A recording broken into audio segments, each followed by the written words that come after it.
city of Santa Monica. 1,000 National Guard soldiers are patrolling LA streets, helping 20,000 police on the ground. सैफाम शहरी की हलाकत के बाद पूरा अमरीकी माशरा तकसीम हो चुका है। तशद्दुद पूरे मुल्क में फैल चुका है। इसकी वजह से कई अफसोसनाक वाकयात भी पेश आ रहे हैं। नाजरीन, आपको बता दें कि पुलिस में और लोगों के दरमियान, मुजाहिरीन के दरमियान सड़कों पर एहतजाज के दौरान तसादुम हो जाता है। वहां पर रुकावटें खड़ी की जा रही हैं। एक ड्राइवर ने तेज रफ्तारी से वहां से गुजरने की कोशिश की तो हुजूम ने इसे पकड़ लिया और तशद्दुद का निशाना बनाया।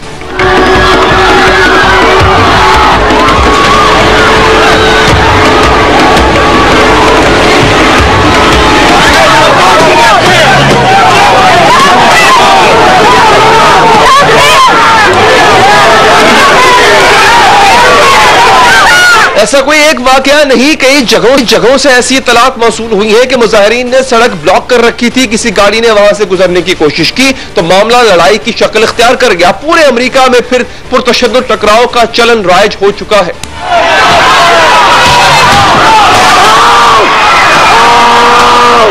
With so much division, chaotic confrontations have been taking place across the country. शरपसंद अमेरिका की सड़कों पर आजाद फिर रहे हैं, तबाही फैला रहे हैं। दूसरी जानिब पुलिस एहलकारों का रवैया तशद्दुद को मजीद हवा दे रहा है और तीसरी जानिब इसकी कवरेज करने वाले मीडिया को भी रोका जा रहा है। नाज़रीन, मिनेसोटा में मुजाहिरों की कवरेज करने वाले CNN की टीम को गिरफ्तार कर लिया गया। Give us a second, guys. We can move back to where you'd like. We can move back to where you'd like here. We are live on the air at the moment. This is the four of us. We are one team. Do you mind telling me why I'm under arrest, sir? Why am I under arrest, sir?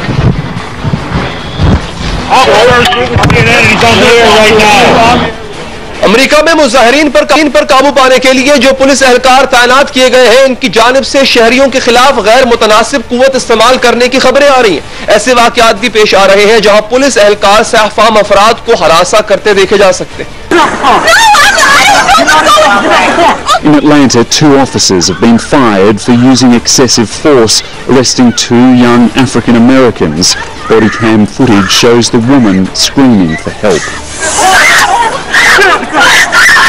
दूसरी जानिब कई जगहों पर यह भी देखने में आया कि पुलिस ने अपनी हिकमत अमली से मुजाहिरीन के जज्बात को ठंडा किया। मिशिगन के एक शेरिफ ने मुजाहिरीन के दरमियान पहुंचकर अपना हेलमेट उतार दिया और मुजाहिरीन से कहा कि पुलिस आपसे प्यार करती है, हम यहाँ इसलिए आए हैं कि आपके जज्बात को आवाज दे सके, आप मुजाहरा न करें, रैली निकाल लें। शेरिफ की तकरीर के बाद मजमे का गुस्सा कम हो गया। We want to be with y'all for real. So I took the helmet off and laid the batons down. I want to make this a parade, not a protest. You got little ones here, you got dogs, so what's up? So listen, I'm just telling you, these cops love you. That cop over there hugs people, so you tell us what you need to do. Colorado में मुजाहिरीन जमीन के बल late गए, अपने हाथ पुश्त पर रखे और नारे लगाए, सांस नहीं ले सकता, आई कांट ब्रीथ। ये कहते हुए वो पुलिस के हाथों हलाक जॉर्ज फ्लॉयड से इज़ारे यकजहती कर रहे थे। लोग एहतजाज के तौर पर घुटनों के बल भी झुक रहे हैं। ये अलामती एहतजाज है क्योंकि पुलिस एहलकार ने सहफाम शख्स की गर्दन पर घुटना रखकर इसे मारा था। बात करेंगे इस वक्त सूरत हाल क्या है। आयशा खालिद अमरीकी सहाफी है हमारे साथ, बहुत बहुत शुक्रिया आयशा आपके वक्त का। आयशा, अभी कंट्रोल नहीं हो पा रहा या कंट्रोल करने की वो कोशिश नहीं की जा रही है, क्योंकि जो हमें इंतजामिया का रवैया लग रहा है वो ज्यादा रिपल्सिव है, वो ज्यादा हमें जो है वो ताकत का इस्तेमाल करते हुए नजर आ रहे हैं। आपको लगता है यही इसका एक हल था या इससे बेहतर हल हो सकता था? थैंक यू मुझे लेने का। यहाँ पे मैं बताना चाहूंगी कि देखिए अमेरिका एक बहुत बड़ा मुल्क है और यहाँ पे जो लॉ एंड ऑर्डर के जो इंतजामात हैं उसका जो कंट्रोल है वो किसी एक सेंट्रल एंटिटी जो है या अथॉरिटी जो है वो उसके अंडर नहीं आता है। इसलिए मैं यहाँ पे ये वादे करना चाहूंगी कि जनरलाइजेशन से हमें इज्तनाब करना चाहिए कि पूरे अमेरिका में सूरत हाल जो है वो आउट ऑफ कंट्रोल है। यहाँ पर बहुत सी, जैसे आपने खुद ही अपनी बहुत अच्छी जो रिपोर्टिंग है उसमें आपने इस चीज को कवर किया है कि कई रियासतें जो हैं, कई इलाके जो हैं वहां पर जो अथॉरिटीज हैं उन्होंने बहुत टैक्टफुली इन मुजाहिरों को एड्रेस किया है, और ये जो गम गुस्सा है उसको तशद्दुद में तब्दील होने से उन्होंने रोका है, सूरत हाल को उन्होंने कंट्रोल में रखा है। हाँ, कुछ इलाकों में मुजाहिरे जो थे वो पुरतशद्दुद शक्ल इख्तियार कर गए।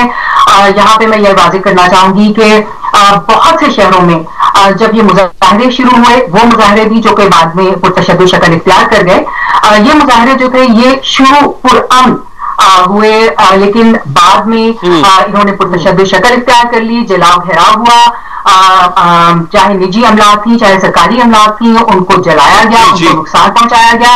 इसमें अच्छा Ayesha, sorry to interrupt you, लेकिन मुझे ये थोड़ी इन्फॉर्मेशन दीजिएगा, बल्कि इतना ऑथेंटिसिटी हो जाएगी कि कितने शहर अमेरिका के ऐसे हैं जहां पर कर्फ्यू नाफिज है, और कितनी स्टेट्स ऐसी हैं कि जहां के गवर्नर्स ने नेशनल गार्ड्स को बुलाया, और फिर बिलाखिर वो क्या वजह थी कि अमेरिकी सदर को अंडरग्राउंड बंकर में भी जाना पड़ा? कम से कम 40 जो है अमेरिका भर के मुख्तलिफ शहर और इलाके हैं जहां पे रात का, हमारी इतलात के मुताबिक, वॉइस ऑफ अमेरिका की इतलात के मुताबिक रात का कर्फ्यू जो है वो लगाया गया। इनमें कल ही रात यानी कि इतवार की रात वॉशिंगटन डीसी की जो मेयर है उन्होंने, मैरियल बाउजर, उन्होंने रात का कर्फ्यू जो है मंडे की सुबह तक उन्होंने नाफिज किया। इसमें हाँ, एक पॉइंट पर इतलात के मुताबिक एहतियाती तौर पर सदर की, अमेरिकी सदर की हिफाजत के लिए उन्हें व्हाइट हाउस से बाहर मुंतकिल भी किया गया, लेकिन इसके बारे में जो डिटेल्स हैं, क्योंकि वो सेंसिटिव सिक्योरिटी डिटेल्स हैं, वो मीडिया के साथ कभी भी शेयर नहीं की जाती हैं, लेकिन खबरों के मुताबिक उन्हें ब्रीफली व्हाइट हाउस से बाहर मुंतकिल किया गया, क्योंकि व्हाइट हाउस के बाहर जो है मुजाहिरे हो रहे थे, और वो मुजाहिरे जो थे वो पुरतशद्दुद शक्ल इख्तियार कर गए थे। जी बिल्कुल ठीक है। आयशा खालिद अमेरिका से हमारे साथ मौजूद थी, आपका बहुत बहुत शुक्रिया। एक वक्फे के बाद आपको बताएंगे ये सब तो अपनी जगह हो रहा है, लेकिन अमेरिकी सदर डोनाल्ड ट्रंप की जुबान से जो शोले निकल रहे हैं, जिसकी वजह से शायद अमेरिका जल भी रहा है, उसकी वजह क्या है? वो क्यों ऐसे बयानात दे रहे हैं कि जलती पर तेल का काम कर रहे हैं? वक्फे के बाद बताएंगे।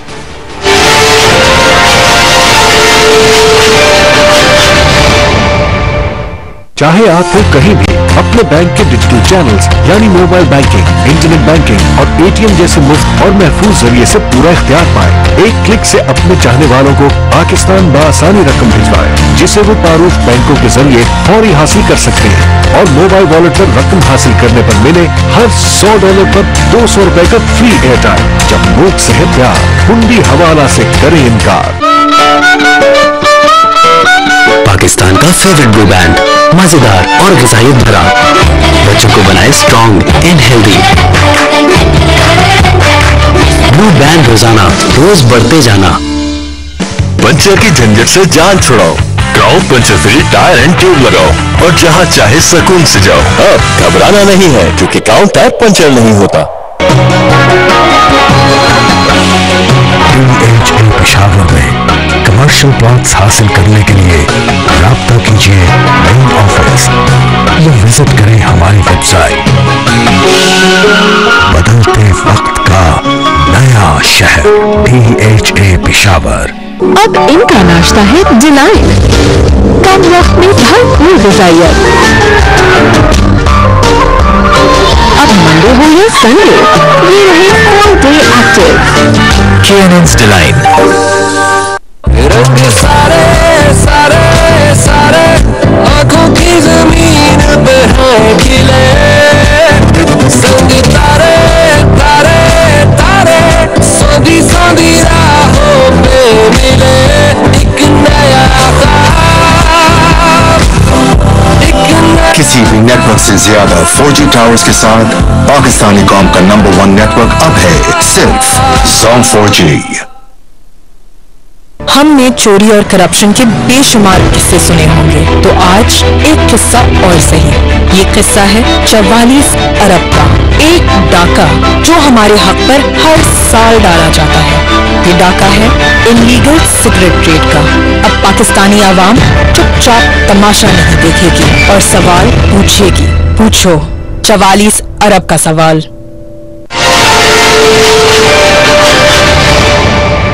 ट्रंप के आग उगलते बयानात से अमेरिका जल रहा है। अमेरिकी सदर डोनाल्ड ट्रंप हर किसी से उलझते हैं, अपने सियासी मुखालिफिन से उलझते हैं, रियासतों के गवर्नर से टक्कर लेते हैं, दीगर सरबराहान मुमलिकत से उलझते हैं, आलमी इदारे सेहत से उलझते हैं, चीन के खिलाफ बयानात देते हैं, भारत को धमकी दे चुके, पाकिस्तान को जता चुके हैं कि अमेरिका इसे पैसे देता है, सोशल मीडिया के खुसूसी इख्तियारात को कम कर रहे हैं, मीडिया से लड़ाई मोड़ ले चुके हैं। जब अमेरिका में सैफाम शहरी जॉर्ज फ्लॉयड की हलाकत के बाद लूटमार हुई तो ट्रंप ने धमकियां में ट्वीट की। उन्होंने लिखा, लूटमार शुरू हुई तो फायरिंग भी शुरू हो जाएगी। इस ट्वीट के बाद ट्विटर ने उन पर तशद्दुद को हवा देने का इल्जाम लगाया है। इससे पहले ट्रंप ने पोस्टल बैलेट से मुतालिक ट्वीट्स की थी और डाक के जरिए वोट डालने के निजाम को धोखा करार दिया था। इन ट्वीट्स पर ट्विटर ने फैक्ट चेक का लेबल लगाया था, यानी बताया था कि अमेरिकी सदर की बात हकीकत नहीं है। Meantime, President Trump responding after Twitter flags two of his tweets on mail-in voting fraud. The president tweeting, quote, "Twitter is completely stifling free speech, and I, as president, will not allow it to happen." इसके बाद Trump ने एक हुक्मनामा जारी किया था जिसमें social media companies को हासिल कानूनी तहफ्फुज़ में तखफीफ की गई। इससे पहले अमेरिकी सदर ट्रंप अपने सियासी मुखालिफिन के खिलाफ बहुत सख्त ज़बान इस्तेमाल करते रहते हैं, इनके लिए बुरे बुरे अलकाबात भी इस्तेमाल करते हैं। I've always said they're lousy politicians, but they do two things. They're vicious and mean. Vicious. These people are vicious. Adam Schiff is a vicious, horrible person. Nancy Pelosi is a horrible person. Trump के जो बयानात होते हैं वो तमीज और तहजीब से बिल्कुल आरी होते हैं। ट्रंप साबिक अमेरिकी नायब सदर जो बाइडेन और उनके बेटे के भी खिलाफ थे। ट्रंप पर यह इल्जाम भी लगा कि उन्होंने जो बाइडेन के और उनके बेटे के खिलाफ कार्रवाई के लिए यूक्रेन हुकूमत पर दबाव डाला। इसी इल्जाम के तहत ट्रंप के खिलाफ मवाख़ज़े की कार्रवाई भी हुई। ट्रंप अपने इंटरव्यूज में बरमला इनके खिलाफ बदउनवानी के इल्जामात लगा चुके। Look, Biden and his son are stone cold crooked, and you know it. His son walks out with millions of dollars. The kid knows nothing. You know it, and so do we. सदर बनने से पहले Trump ये भी इल्जाम लगाते थे कि अमेरिका की एस्टैब्लिशमेंट उनके खिलाफ है। वो नामजदगी की दौड़ में शामिल टेड क्रूज के खिलाफ भी बयान दे चुके हैं। टेड क्रूज को एक गंदा आदमी कह चुके हैं। I think the establishment actually is against me, but really coming online. Because they see me as opposed to Cruz, who is a nasty guy who can't get along with anybody. इसी किस्म की जबान और इसी किस्म का अंदाज़ गुफ्तगू अमेरिकी सदर मीडिया के लिए भी इस्तेमाल करते हैं। अक्सर प्रेस कॉन्फ्रेंसेस के दौरान वो बाकायदा मीडिया से लड़ाई करने लगते हैं, मीडिया रिपोर्टर्स को झूठा कह देते हैं। Not you. Can you give us a chance? Your organization is terrible. You're attacking our news organization. Your organization is terrible. Can you give us a chance to ask a question, sir? Go ahead. Sir, quiet. Quiet. Mr. President-elect. Go ahead. She's asking a question. Don't be rude. President-elect, can you give us a question? Don't be rude.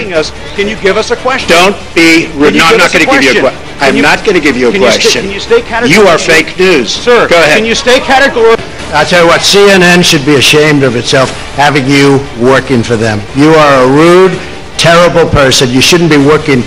Corona lockdown खत्म करने के हवाले से Trump रियासतों के governor से भी लड़ाई लड़ चुके हैं, कह चुके हैं कि फैसला करने का अख्तियार गवर्नर्स नहीं बल्कि सदर के पास होता है। Say my authority, the president's authority, not mine, because it's not me. This is when somebody's the president of the United States, the authority is total. And that's the way it's got to be. The authority is total. It's total. जहां तक कि अमेरिकी सदर दूसरे ममालिक के बारे में बात करते हुए भी सिफारती आदाब को बिल्कुल एक तरफ रख देते हैं। कोरोना फैलने के बाद वो मुतवातिर चीन के खिलाफ बयानात देते रहे, यहां तक कि चीन को कोरोना फैलाने का जिम्मेदार भी करार दिया। With China was good until they did this. Once we found out about this, look, we just made a trade deal where China's going to have to buy $250 billion a year on our product. 50 billion from the farmers, 40 to 50 billion from the farmers. The relationship was good when we were signing that, but then all of a sudden you hear about this. So it's a big difference. You know, the question was asked, would you be angry at China?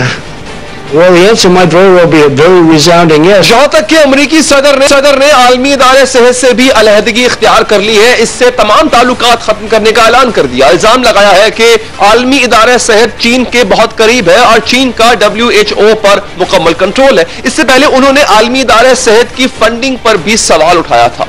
Today I'm instructing my administration to halt funding of the World Health Organization while a review is conducted to assess the World Health Organization's role in severely mismanaging and covering up the spread of the नाज़रीन, Trump तो मुल्कों के खिलाफ भी धमकियां में जबान इस्तेमाल करने से बाज नहीं आते। उनका ख्याल था कि मलेरिया के इलाज के लिए जो दवा है हाइड्रोक्सीक्लोरोक्विन, वो दवा कोरोना का इलाज कर सकती है। ट्रंप ने भारत से ये दवा मांगी और धमकी दी कि भारत ने दवा ना दी तो इसे नताइज भुगतना होंगे। Indian Prime Minister Modi's decision to not export hydroxychloroquine to the United States and other countries. I don't like that decision. I didn't hear that was his decision. I know that he stopped it for other countries. I spoke to him yesterday. We had a very good talk, and we'll see whether or not that's his. I would be surprised if he would, because India does very well with the United States. For many years, they've been taking advantage of the United States on trade. So I would be surprised if that was his decision. He'd have to tell me that. I spoke to him Sunday morning, called him, and I said, we appreciate you allowing our supply to come out. If he doesn't allow it to come out, that would be okay, but of course there may be retaliation. Why wouldn't there be? इसी तरह का गुरूर भरा रवैया Trump Saudi अरब और उसके हुक्मरानों के मुतालिक भी इस्तेमाल कर चुके हैं। कह चुके हैं कि अमेरिका के बगैर सऊदी अरब 2 हफ्ते भी नहीं चल सकता। We protect Saudi Arabia. Would you say they're rich? And I love the king, King Solomon, but I said, King, we're protecting you. You might not be there for 2 weeks without us. You have to pay for your military. Saudi Arabia, very rich country. We defend them. We subsidize Saudi Arabia. They have nothing but cash, right? We subsidize. And they buy a lot from us. $450 billion they buy. अमरीकी सदर ने इसी लहजे में खलीजी राष्ट्रों के खिलाफ भी बयान दिया और इल्जाम लगाया था कि वो शाम में कुछ नहीं कर रही। नाज़रीन, ट्रंप पाकिस्तान को भी अपने इल्जामात का निशाना बना चुके हैं। ये जता चुके हैं कि अमेरिका पाकिस्तान को अरबों डॉलर्स देता है, फिर भी पाकिस्तान दहशतगर्दों को पनाह देता है। नाज़रीन, ट्रंप का तहज़ीब का आमेज़ रवैया कि नहीं अक़वाम मुत्तहिदा के साथ भी, दीगर अक़वाम के साथ भी है। अपने बयानात में वो बार बार इस्लाम को इंतहा पसंदी के साथ भी जोड़ चुके हैं। अमेरिकी सदर शिमाली कोरिया के लीडर किम जोंग अन के खिलाफ भी हतकअमेज बयानात दे चुके हैं। इन्हें मैडमैन, पागल आदमी और रॉकेटमैन के अलकाबाज से पुकार चुके हैं। इसके साथ ही हमारे प्रोग्राम का वक्त भी यहां पर खत्म हो चाहता है। दीजिए इजाजत, अल्लाह ने के बाद।